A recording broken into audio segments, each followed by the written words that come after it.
Low. Mga pre, turuan kayo paano practice sa range. So una, pipick nyo muna si bridge, no? Mag-bridge kayo. Pwede nyo yung practice. Tapos punta kayo dito sa gilid. Tapos mag-ult kayo siguro mga 3 beses na ult. My ult's ready. My ult's ready. And then, at least, patalsikin nyo muna lahat ng mga bot.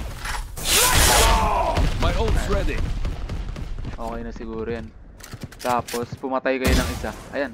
Pwede na mag-practice. Walang gulo. Mas madali mag-practice pag ganito eh. Kesa nakaganto. Ganyan. Mahirap yan eh.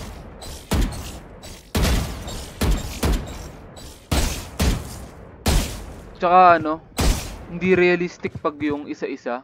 Tas sobrang bilis. Mas okay na yung yung ginawa natin dun. So yun lang. Thank you for watching. Subscribe my